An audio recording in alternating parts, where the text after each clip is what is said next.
Now with more, Newt Gingrich. He served as Speaker of the House. He's a Trump supporter and author of the book Treason. Great to see you, Mr. Speaker. Thanks for being here. So it's good to be back. I mean, with Cook and many other nonpartisan independent pollsters now saying that the Senate is likely lost to the Republicans, what does that say? I mean, if Donald Trump loses this White House race and the Republicans lose the Senate, does that suggest that the Republicans nominated the wrong candidate at the top of their ticket?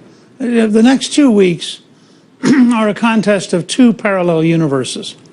I just listened to that report. First of all, I used to hang out with Charlie Cook when he would explain that Donald Trump was hopeless and would not get the nomination.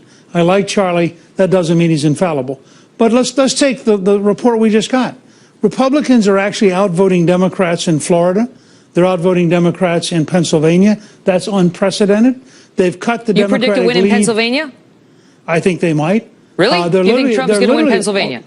Look, all I can report to you right now is they're outvoting the Democrats in early voting, which is also true in Florida, which is unprecedented. But all of the polls in Pennsylvania have her winning. What? All of the polls in Pennsylvania have her ahead. I know. I just told you we have two alternative universes right now. In Iowa, for example, the Democrats are 50,000 votes behind where they were with Barack Obama in turnout. The governor is very confident we're going to carry Iowa, which Obama carried last time. I could just carry you through case after case like this. In Minnesota, we're almost certainly going to win the congressional seat up around Duluth, which is a very Democratic area, but it deeply dislikes Hillary Clinton.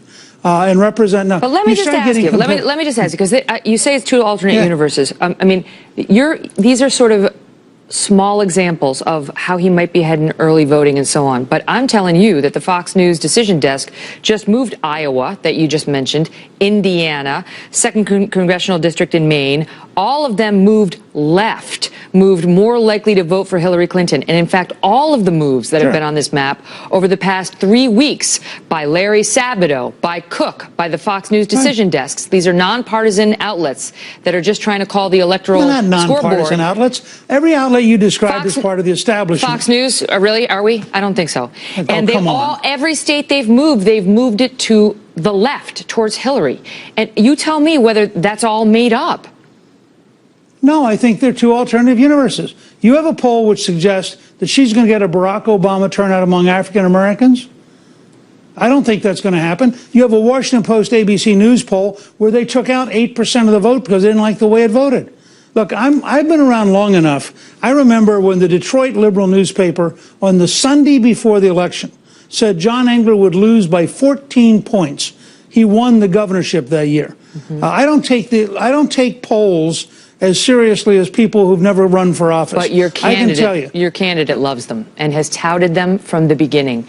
And he's been behind in virtually every one out of the last 40 polls that we've seen over the past month. That's the reality. Look, if you want to assume the election's over, skip the next 2 weeks and we can talk about the future. I'm not assuming anything. I'm asking you whether you believe your candidate's behind based on these numbers and what it says about the down ballot races. I believe the odds are at least 1 in 3 and maybe better than that the difference in intensity and the difference in determination and the degree to which Hillary Clinton is clearly the most corrupt, dishonest person ever nominated by a party all mean that the odds are pretty good she's not going to win.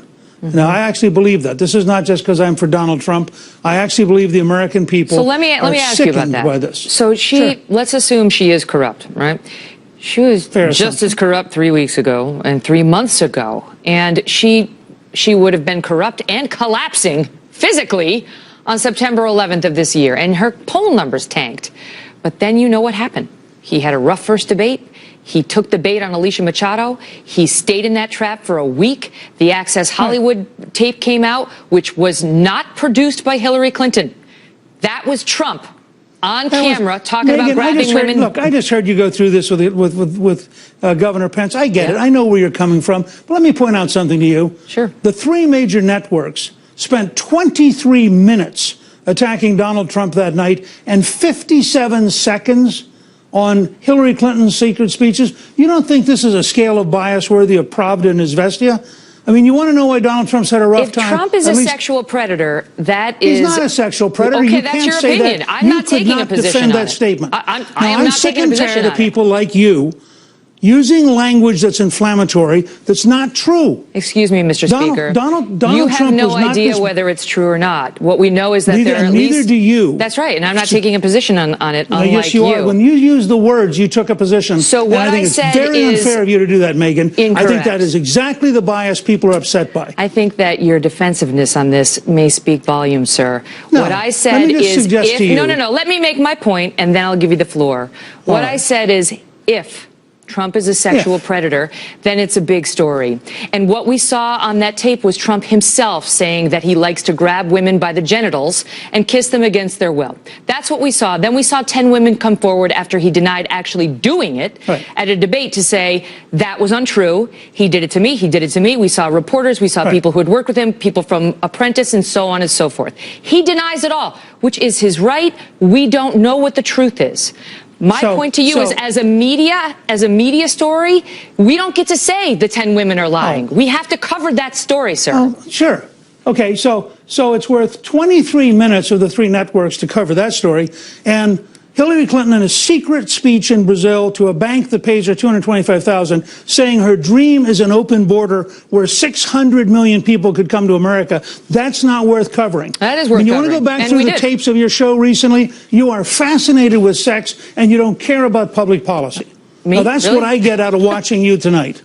You know what, Mr. Speaker? I'm not fascinated by sex, but I am fascinated by the protection of women and understanding what we're getting in the Oval Office. And I think the American voters would like to know. And therefore, we're going to send Bill Clinton back to the East Wing because, after all, you are worried about sexual predators. Yeah, listen, it's not about me. It's about the women and men of America. And the poll numbers show us that the women of America in particular are very concerned about these allegations and in large part believe that they are a real issue. And don't dismiss the women summarily. Do you want to comment on whether the Clinton ticket has a relationship to a sexual predator? We on the Kelly File have covered that story as well, sir. I will tell you the polls. I just want to hear you use the words. I want to hear you use words. Bill Clinton, sexual predator. I dare you. Say Bill Clinton, sexual predator. Mr. Speaker, disbarred by the Arkansas bar. Disbarred by the Arkansas bar. $850,000 penalty. Excuse me, sir. We on the Kelly File have covered the Clinton matter as well. We've hosted Kathleen Willey. We've covered the examples of him being accused as well, but he's not on the ticket. And the polls also show that the American public is less interested in the deeds of Hillary Clinton's husband than they are in the deeds of the man who asks us to make him president, Donald Trump.